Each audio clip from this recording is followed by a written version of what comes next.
G'day, everyone. This is Greg Ryan, and welcome to episode 43 of Rare and Resilient 1 in 5,000 podcast, where we're talking IA/ARM.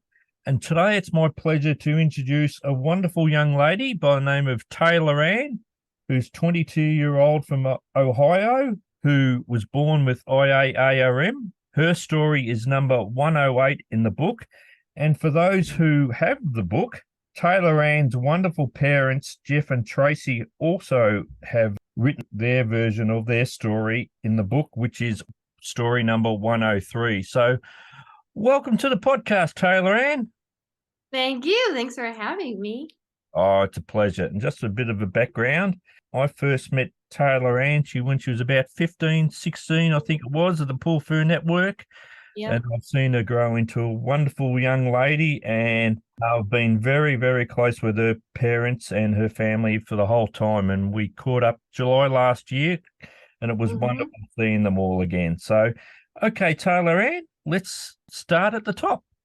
Perfect. Sounds good. It is hard to sum up what my 20 years of life has been like in only a few words, let alone finding the right words. Living with IA/ARM has been a journey. Due to that and other congenital defects explained by my diagnosis of VACTERL association, my life has been overwhelmed by chronic pain, frequent sickness, a body that is prone to infection, daily medical care, and approximately 60 surgeries. At just a day old, I was life-flighted to a hospital for surgery to get a colostomy. As they were preparing for the surgery and had started to sedate me, they discovered a fistula, which had allowed the passing of meconium. They decided to hold off doing the colostomy since this opening at the end of my vagina was expected to allow stool to pass. After going home, my parents had to dilate me until further steps in my treatment could be planned. Even though I do not remember any of this, I know that I spent each day in extreme pain, and that pain has continued for all the years since. Due to that, many appointments, tests, and procedures I had to get done in the early stages of life. Many more anomalies were found, and many more questions and issues arose. I was so different that my doctors told my parents that I was the 1% of the 1%. I was a complicated case, and I still am. I was certainly not what you'd call a standard textbook case. My childhood was challenging and traumatic. Bowel management over the years and the specific program I was a part of at 6 years of age was all horrific. I still shake when I think of it, or if it is mentioned, or if I see an enema. Even medical supplies, which I use every single day, still cause me angst. Due to how complicated I was, the bowel management program took way longer than it was supposed to, and eventually no form of bowel management was even applied to my life because it was just too difficult. I went through weeks of tests, procedures, trauma to the body, and tubes being shoved into me, all for nothing. Since nothing made sense or worked for me, I just stayed the way I was, incontinent. Even though I was only 6 years old, my memories are still very clear. I finally had the Malone procedure done when I was 14. Over the past 6 years with my Malone, doing a flush requires me to be in the bathroom for an hour and a half. It has been a blessing for sure, but it did happen much later on in my life, and it still comes with many complications and issues at certain times. If things are off or if I'm dealing with other issues, I can be in the bathroom for hours and hours.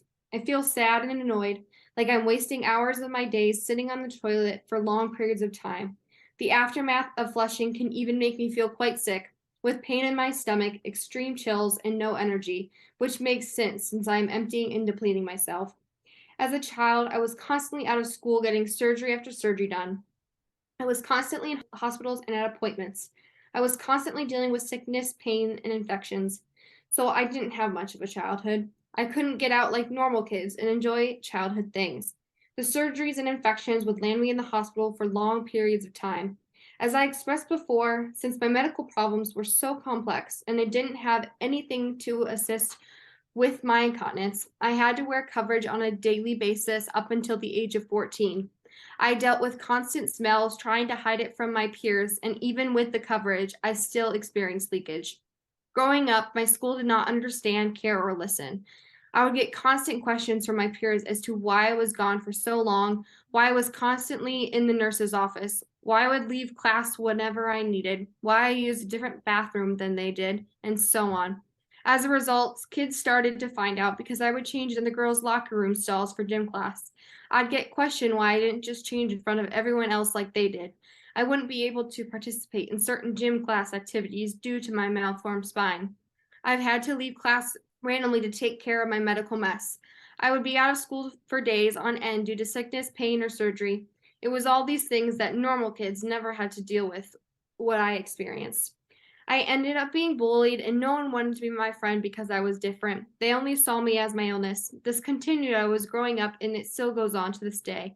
Not many see me for me. They only see me as a sick girl. I have personally been told by others that they think I am faking it.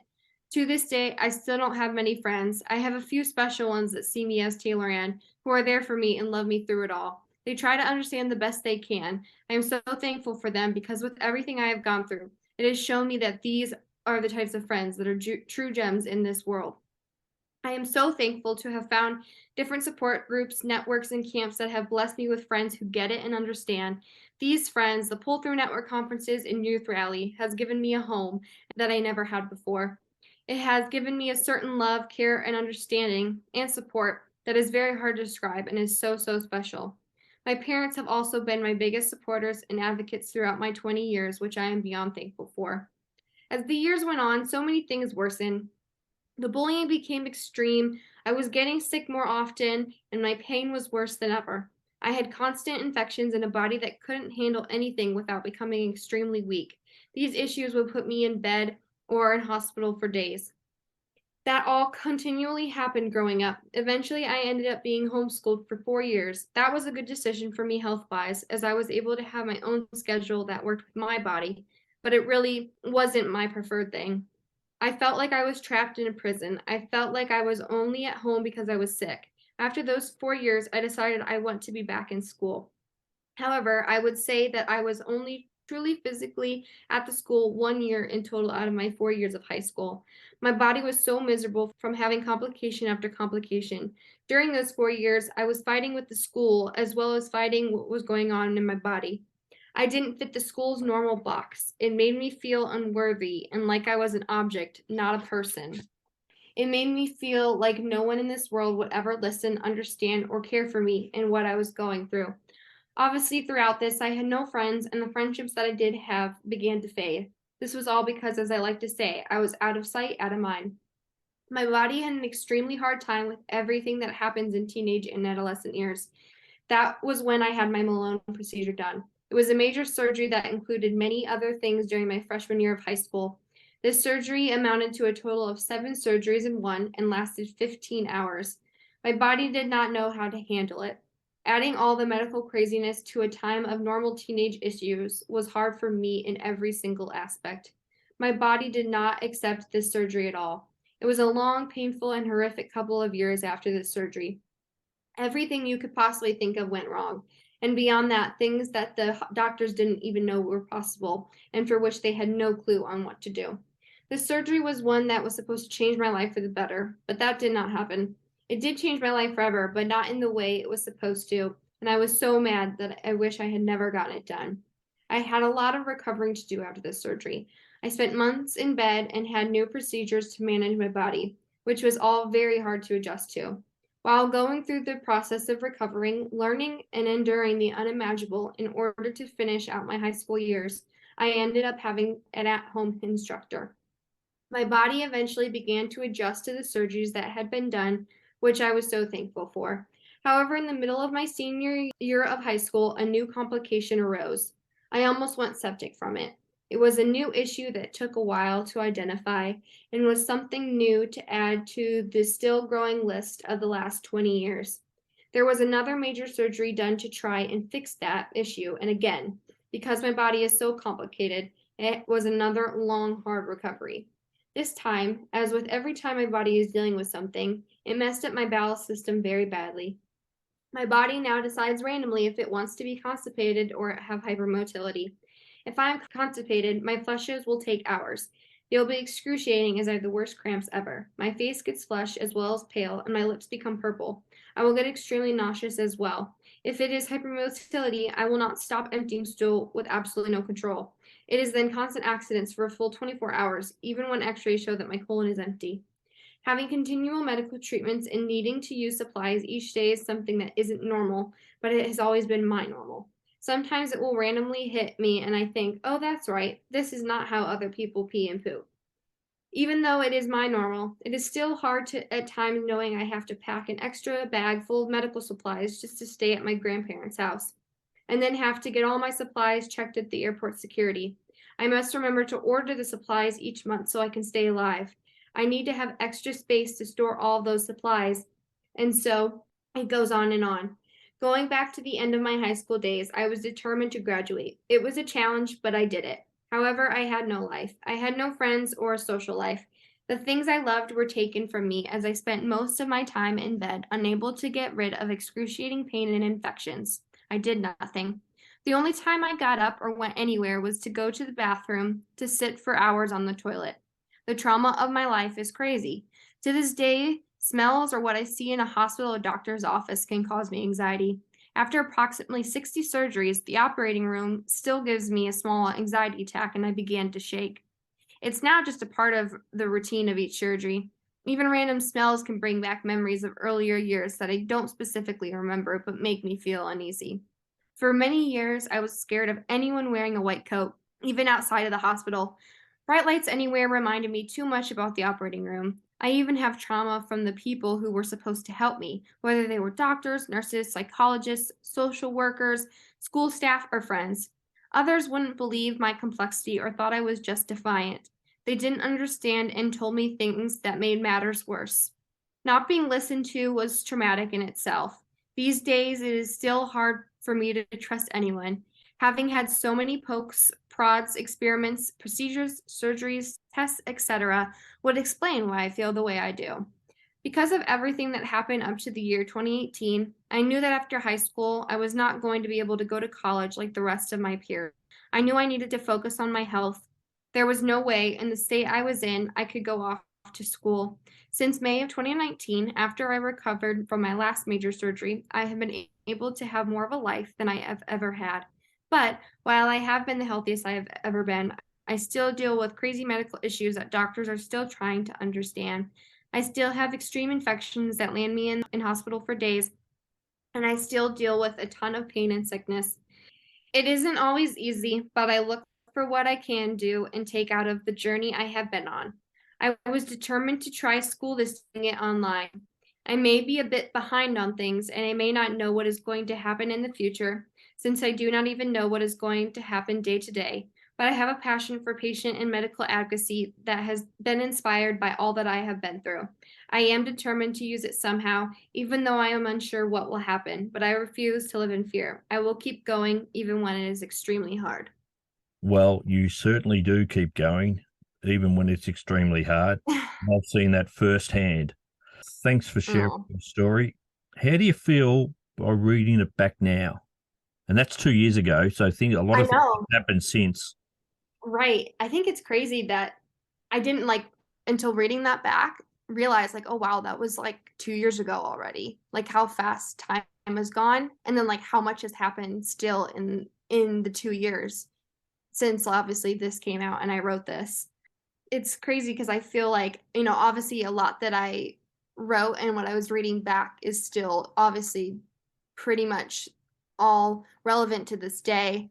But I think that there's more of a hope that Taylorann has now than the Taylorann 2 years ago. So yeah, I feel like that's kind of what I gathered from reading that back. Isn't that wonderful? You're Mm-hmm. smiling when you say that too. Oh, good. I'm glad. Let's talk about the last 2 years. So what's happened from a school perspective? You said you're doing some online work. What's happened there? Yeah, so after a semester that I had done school online, it got to be way too much more because I was dealing with complications from the most recent surgery that I talked about in the book. And it just obviously I was like, I can't go on. At least I got some credits in. But after that semester, I was like, all right, I gotta stop for now. Thankfully, even though it has been 2 years, I am now actually able to start back. It wasn't necessarily like I didn't feel like I could, In the last 2 years, it was more of like I had no idea what I wanted to do, and I didn't know what route that would be. And so, obviously, with my body and my life, it's a lot harder to be like, oh, I'm just gonna go and spend that time and energy on working towards something that I have no idea what I want to do. So I wanted to take that time until I knew, and I knew that I didn't have to have it done right away. I mean, society makes it feel like we do, but I knew that I didn't. And so I just kind of waited it out until I kind of was like, you know what? I think I know what I want to do and kind of a route I want to take. And I am actually just starting school back this semester. I'm starting some prerequisite classes, knowing that I either want to go into nursing or disability studies. Oh, isn't that wonderful? Mm-hmm. With all your experience and what you've been through, you will be such a valuable asset, that side of things. And Thank how would it you. feel to be nursing, be in a hospital every day? Because I know that you mentioned in the book how it sort of like creates such anxiety for you. How would you handle that? Well, that's what's even crazy, I guess, also is a thing that's changed so much in the 2 years because 2 years ago, Taylorann would never have been able to be a nurse.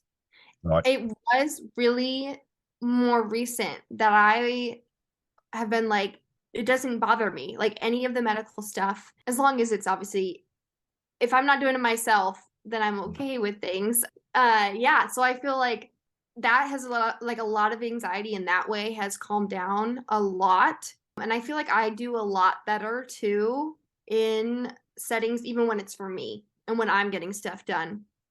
Obviously, there's still that normal anxiety, but I think, growing up and maturing more, it's just kind of made me realize like I want to be able to obviously help and support and advocate in the best way I can in the medical field, just obviously from my experience, as I mentioned. And it's just taken away a lot of that anxiety because I know just how much I want to be an asset in the medical world. And it makes such a difference knowing that you have that plan, because our day to day life is not knowing what's going to come up from one day to Exactly. the next because of our health, doesn't it? Yep. And have something to look forward to gives you that focus. 100%. What would be a normal Taylorann week? Like, as of just right now, just what would be a normal week. Yes, right now. Well, first of all, my weeks have gotten so much better in the last even just couple months because my sleep was a big problem for things. And I finally have gotten something figured out for that. So because of that, I'm like now able to be up and moving a lot during the day than I wasn't able to before because I wasn't getting the sleep that my body needed. So I'd say, it's a normal morning, to get up. I either, if depending upon if I have to do my treatment that morning, I do them in the mornings. And so it's either done then. It either consists of normally sometimes it's going to a doctor's appointment, or it's like if I'm feeling up for it, then I'll go to the store, or I'll either do workout, like some little workout exercise, movements, stretches, all that kind of stuff here at home, or I'll also try to get out to do like aquatic exercising, as well as just being able to sometimes, get out with friends as much as I can. Just trying to stay as busy as I can when my body allows me to. I've noticed that helps too a lot with or my mental and emotional health too. So I would say it's a good mixture of kind of finding balance to get out of the house as well as taking care of myself at home when I need to. So you've just touched on your mental health. As you've got older, how have you handled the mental health issues from living with our condition? I would say first of all, I mean, like obviously as a kid, when you're young, it's not something that I feel like. I mean, now I feel like as time, years have gone on, it's being more talked about, but especially with us in our lives, like growing up, it was like, okay, if I'm thinking this way, I'm feeling this way, why is it? And you didn't really understand.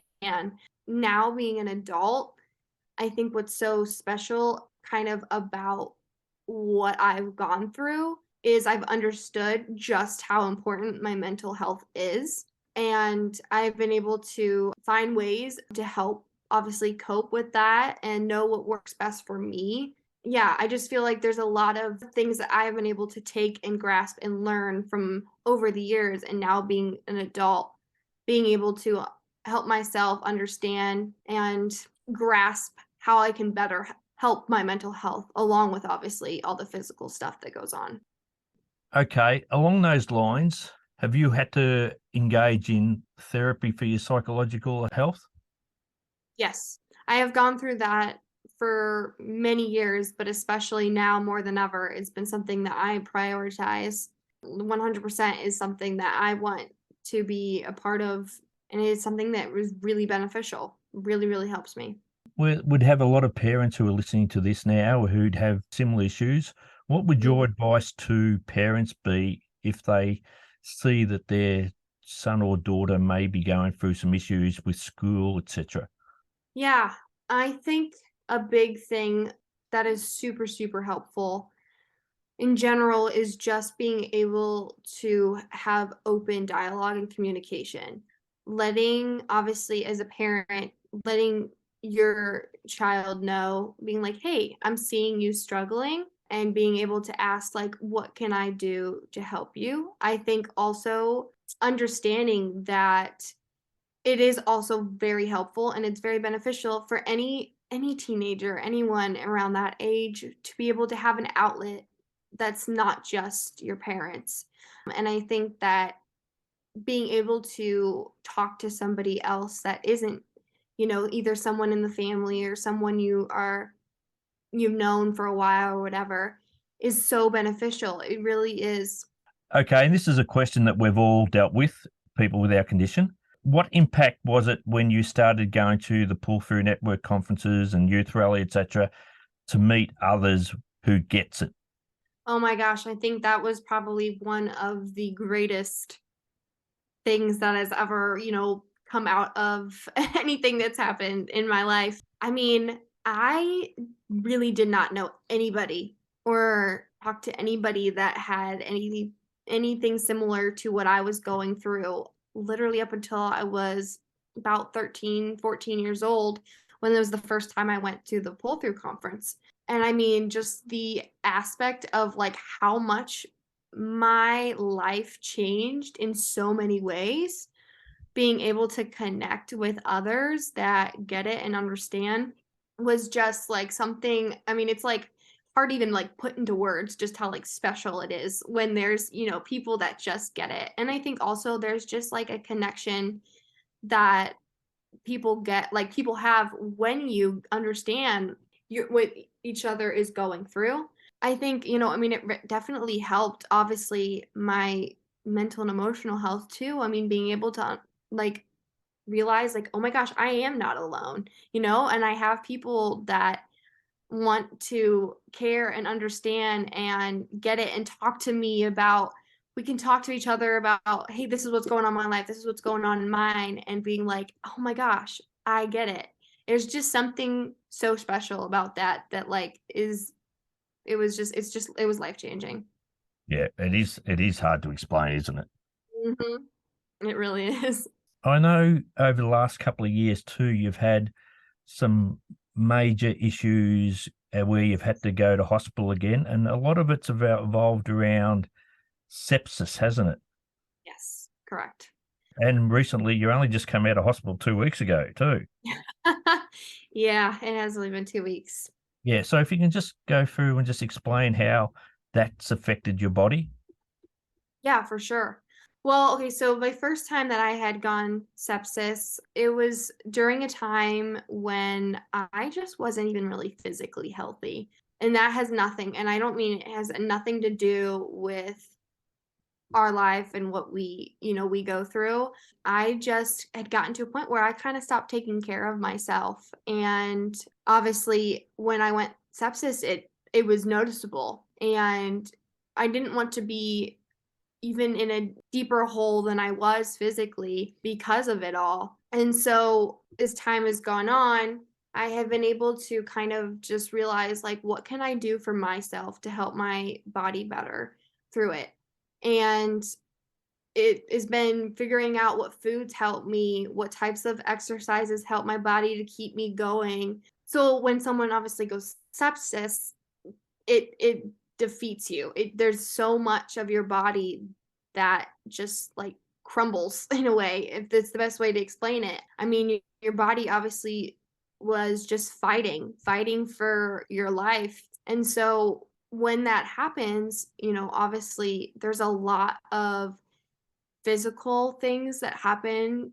My body just loses a lot of the strength that I had, or it affects a lot of my bowel regimen, and it'll affect a lot of my chronic pain. And it'll affect a lot of my other conditions as well, to the point where I have to now kind of start over in a way. And that's what happens. It's like, okay, now I got to realize how do I get myself back to a place where I can feel healthy enough and feel okay, because yeah, your body gets extremely weak and you have to build those muscles back up. It does affect my bowels and my stomach, and it really can cause a lot of issues. And it's hard, but it's like you really have to learn out of experience, as hard as that is, to know exactly like how can I get my body back.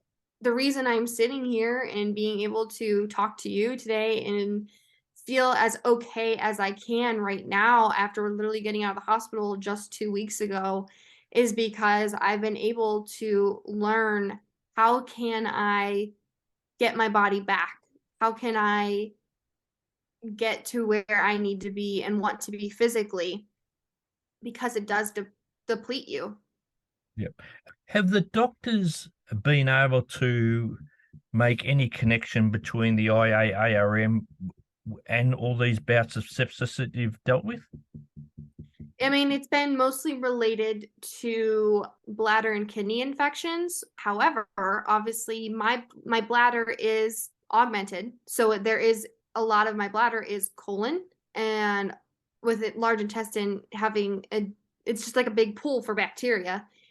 There's an even greater risk of me getting infections. And so as of right now, doctors they're working together, different colorectal centers getting together to try and figure out like, okay, why does this keep happening, and what is the source of it, in that whole region, like what's going on, like what's the problem, why is there so many infections, why is your body reacting that way. So no, I mean, as of right now, nobody really knows specifically what and why, but it's been a day-to-day thing trying to figure it out.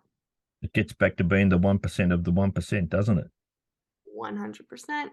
I know that we touched on it in the book about how you have many associated issues with the IAARM. Do you want to just mention what they are? Look, you've just mentioned there, like the augmented bladder, but what are all the different conditions you've had to deal with all of your life? Oh, there's been, I mean, many. Obviously, another, diagnosis, another main one is VACTERL, and I have the vertebrae out of that, the anorectal, obviously, and then renal, where it has affected my spine and it has affected my bladder and my kidneys, as well as my reproductive system is duplicated as well. Due to obviously all of that, I have the neurogenic bladder. I have duplicated ureters, along with was just recently diagnosed with POTS, And what's a as pot? well as with POTS. Yes. So it is when your heart is beating a lot quicker, like my autonomic system starts to flare up and cause me to have extremely low blood pressure and a very high heart rate, which can cause a lot of dizziness, low energy, can cause nausea, vomiting. It can cause a lot of fatigue. It can even cause someone to pass out, depending upon how extreme things can be. That's unbelievable. And they've only just diagnosed that now. Mm-hmm. It has been something that they have kind of thought about when I was a early teen, around maybe 12 or 13 years old. It had been thought about, but no doctor wanted to further the testing for it. So I've been dealing with it for sure the last 10 years, but it just wasn't diagnosed until now. So that just ticks off the letter C for cardiac and visual, 100. doesn't it? Oh, yes, very much so. Oh, you are an amazing young lady, what you've had to Oh, deal with. you're sweet. Taylorann, you've got two wonderful younger siblings, younger sisters. How Yes. has your health condition impacted on your siblings? That's definitely, it definitely has had an impact on them. And obviously, now that I'm an adult, I can look back, and even now, being an adult, can see how it has affected them more than I know was able to understand in years past. I mean, obviously, growing up, a lot of attention had to be on me. And so, my sisters, they didn't get as much of the attention. And it wasn't necessary, it had nothing to do with my parents obviously not wanting to give it that attention to Yeah, them. absolutely. But there was a lot of sickness, a lot of hospital stays, a lot of surgeries, appointments, all these things that took a lot of time. And, there were times where my siblings, I mean, and they've admitted to me now that were older, it was hard. There was times where they kind of resented me and were upset that I was taking mom and dad away from them, as well as I think they felt like the attention was always on Taylorann. The attention, not just from my parents, but from friends and family friends and other relatives.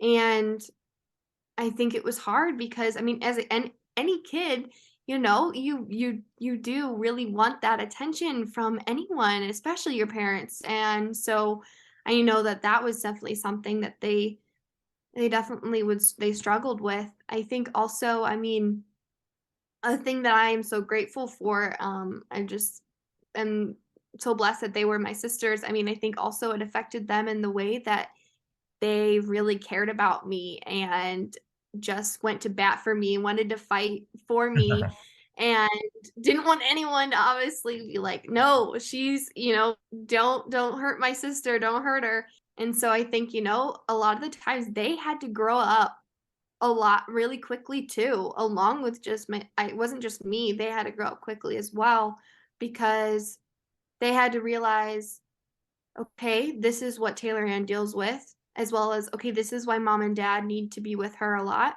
and as well as, okay, this is how I want to protect Taylorann, how I want to protect us as a family. Yeah, I mean, so in general, I mean, it definitely affected them in major ways and still affects them to this day because I'm still their sister and they want to care for me and protect me. And yeah.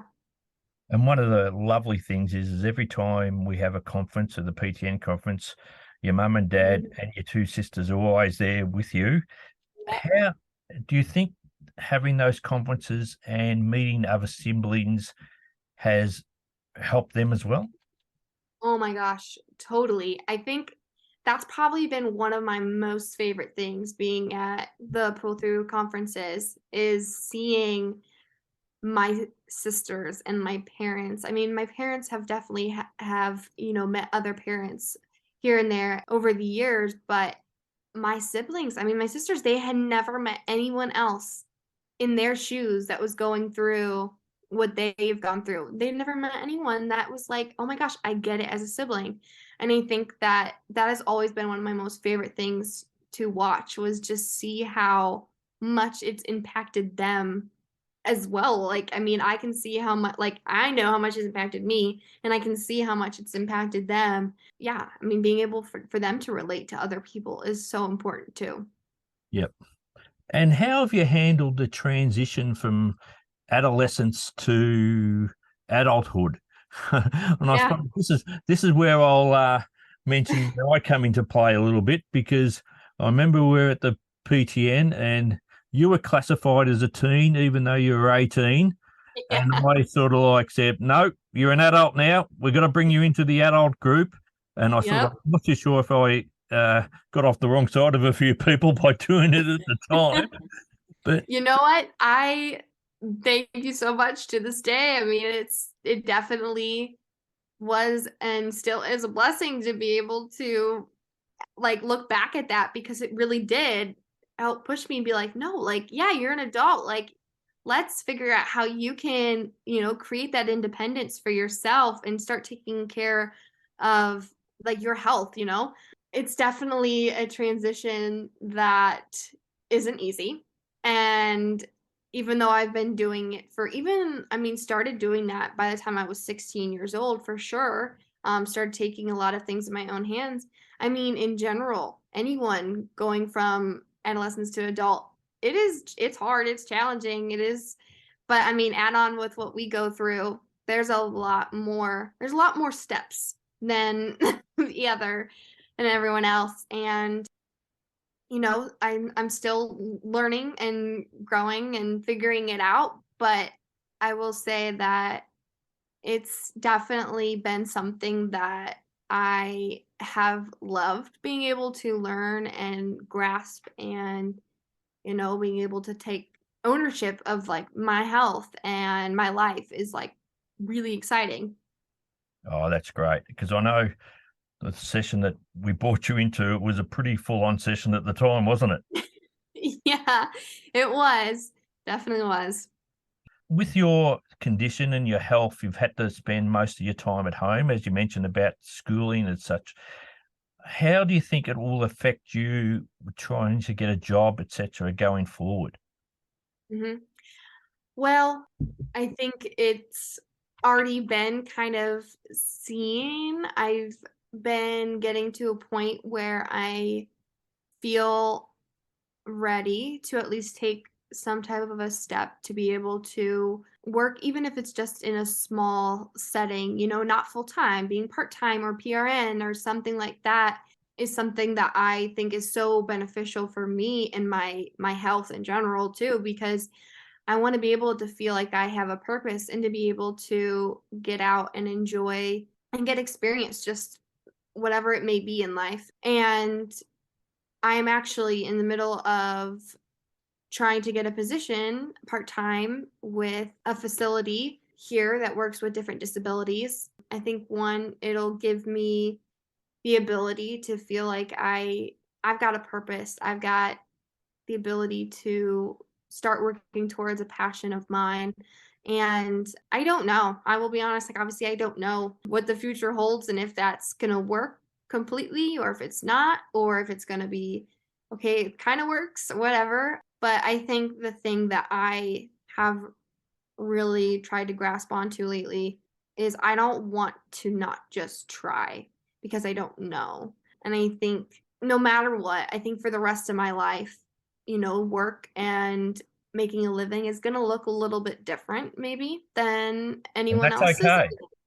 Exactly. And I just want to not feel like I don't want to give up because there's no point in that. And I know I have so much to give, and I know that I want to be able to work towards what I have a passion for. So I want to, start this off and see if this is something I can do. Yeah. The last question I'm going to ask you, this is an interesting one that I do ask a lot of the adults and parents actually. What would you say to a 6-year-old Taylorann now? That's a very good question. Oh man, I think I would say, the road ahead is going to look very tough and it's going to be very hard, but there's going to be so much more greatness and positivity and so many great things that to come out of that hard road that you're going to take, because through it, like, I have gained the most special outlook on life. I have gained a passion to use my life and circumstances for the better. I think, being able to be like telling that little Taylorann is saying, there's hope, there is hope and there's joy and there's so much beauty in the world and what your life, and there's a lot of like awesome things that you're going to do and experience and people you're going to meet. And yeah, I just think that there is a light at the end of the tunnel, even when it doesn't feel like it. And that's the greatest advice you can give. And having that word hope, anyone who's listened to this podcast today, I hope that's the one thing they can take away from it. Like for I hope someone so who's too. been through like you have, and I unashamedly call you my little sister because I've seen what you've gone through. Yep. And I feel such a strong bond with you and your family. And just to see the way you've come through everything, it just, it brings a tear to my eye. Aw. Well, I love being able to call you my big brother. There's a lot, that we've been able to relate to for each other, and you've been a great blessing to me and your life experiences. I know it wasn't easy, but you've also been able to help me, and I know so many others through it all. And yeah, you've been a blessing. And you're going to be a blessing to so many young girls who listen to this and to their parents. Yes. So, Taylorann, thank you so much for being so wonderful on the podcast. And I just wish you all the best for the future. And I know that if we do another interview in 2 years' time, I'm sure you'll have achieved so many more things in that 2 years. Bye-bye. Bye.